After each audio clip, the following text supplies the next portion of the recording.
अध्यक्ष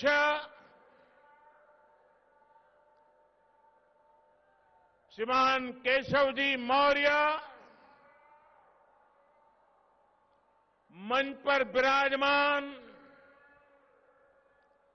सभी वरिष्ठ महानुभाव और विशाल संख्या में पधारे हुए मेरे प्यारे भाइयों और बहनों,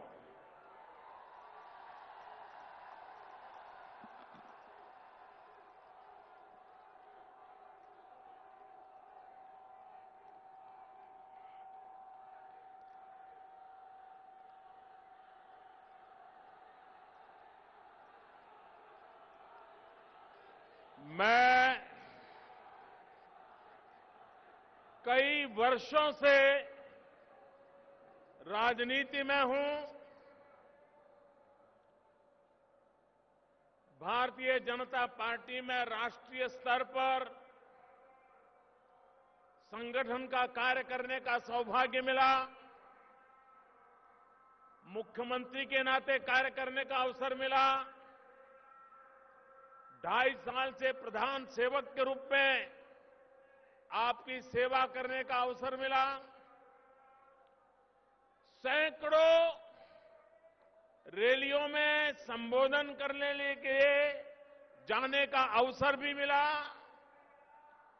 लेकिन मेरे पूरे जीवन काल में इतनी बड़ी रैली संबोधन करने का मुझे सौभाग्य नहीं मिला।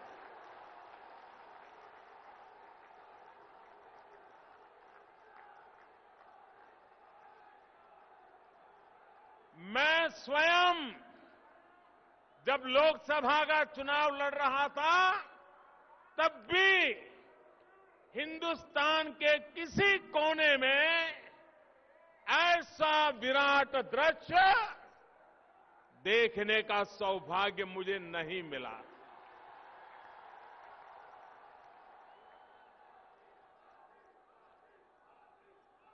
आज सुबह 10 बजे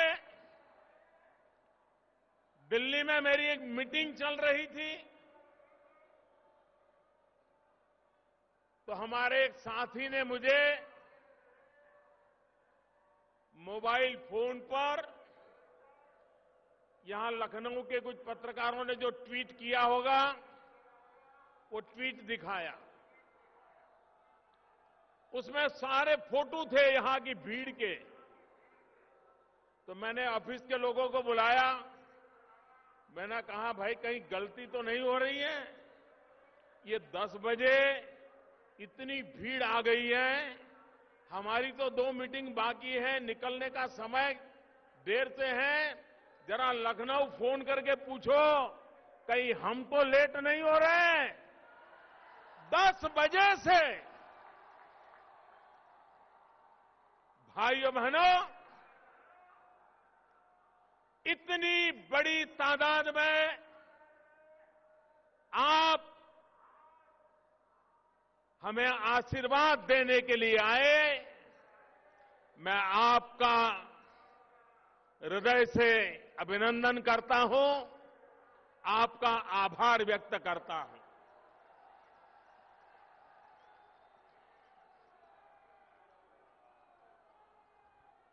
ये लखनऊ की धरती अटल बिहारी वाजपेयी जी की कर्मभूमि है।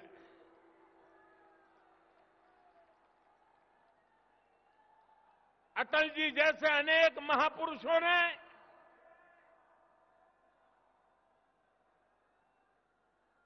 अपनी जवानी इस धरती पर खपाई, पसीना बहाया, रात दिन एक एक करके पूरे हिंदुस्तान में भारतीय जनता पार्टी का वटवृक्ष तैयार किया। अटल जी ने लखनऊ की भी भरपूर सेवा की। लखनऊ के प्रति उनका लगाव, लखनऊ के लिए कुछ करने का उनका अविरत प्रयास जो आज भी लखनऊ में महसूस होता है। भाइयों बहनों, आज का ये दृश्य अटल जी जब टीवी पर देखते होंगे, उनके लिए सबसे बड़े संतोष की घटना होगी, ऐसा मैं विश्वास से कहता हूं।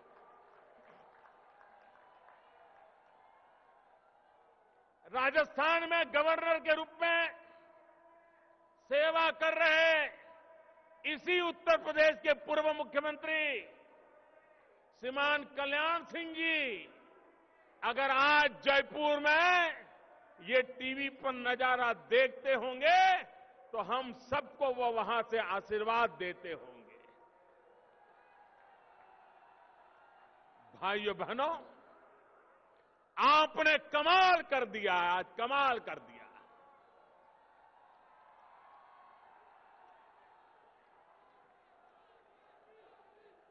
जो पॉलिटिकल पंडित हैं, चुनाव के हिसाब किताब लगाते हैं, उत्तर प्रदेश का चुनाव किस दिशा में जाएगा, उसका हिसाब किताब जो लगा रहे हैं, ये रैली देखने के बाद अब किसी को मेहनत नहीं करनी पड़ेगी कि चुनाव में होने वाला क्या है।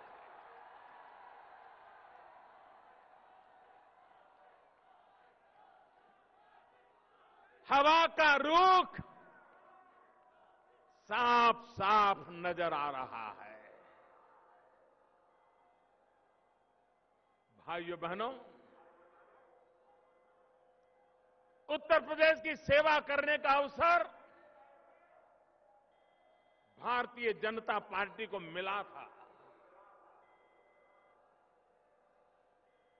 14 साल बीत गए बीच में।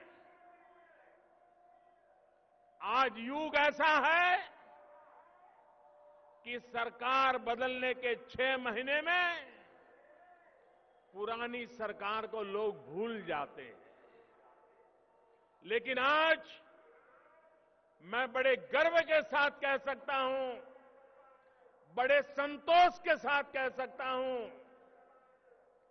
कि कल्याण सिंह जी के नेतृत्व में, राम प्रकाश जी के नेतृत्व में, राजनाथ जी के नेतृत्व में भारतीय जनता पार्टी की जो सरकार चली, आज 14 साल के बाद भी उत्तर प्रदेश के लोग उसे याद करते हैं और वर्तमान सरकारों के साथ उसकी तुलना करते थे। भाइयों बहनों, कुछ लोग कहते हैं, मैं भी 2-3 दिन पहले टीवी पर मेरी नजर गई और वो कह रहे थे बीजेपी का 14 साल का वनवास खत्म होगा। भाइयों बहनों, मुद्दा बीजेपी के वनवास का नहीं है। कितने साल हम रहे, कितने साल निकल गए, भारतीय जनता पार्टी इस तराजू से कभी राजनीति को नहीं तोलती है। और इसलिए मुद्दा बीजेपी के 14 साल के वनवास का नहीं है, मुद्दा 14 साल के लिए उत्तर प्रदेश में विकास का वनवास हो गया है। विकास का वनवास हो गया है। विकास आया नहीं भाइयों बहनों। 14 साल के बाद फिर एक बार उत्तर प्रदेश की धरती पर विकास का नया अवसर आने का ये नजारा मैं देख रहा हूं भाइयों बहनों। देश के प्रधानमंत्री के रूप में राजनीतिक दृष्टि से तो आपने मुझे उत्तर प्रदेश से एमपी बनाया। ये उत्तर प्रदेश ने जी भर करके मेरी मदद की। उसके कारण 30 साल के बाद देश को पूर्ण बहुमत की सरकार मिली। लेकिन भाइयों बहनों, इसलिए उत्तर प्रदेश में बीजेपी की सरकार हो, इतना सीमित विचार मैं नहीं रखता हूं। मेरी सोच हिंदुस्तान के संदर्भ में है।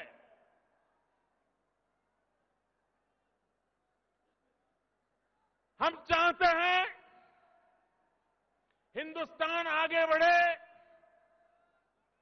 हम चाहते हैं हिंदुस्तान से गरीबी मिटे। हम चाहते हैं हिंदुस्तान से निरक्षरता मिटे।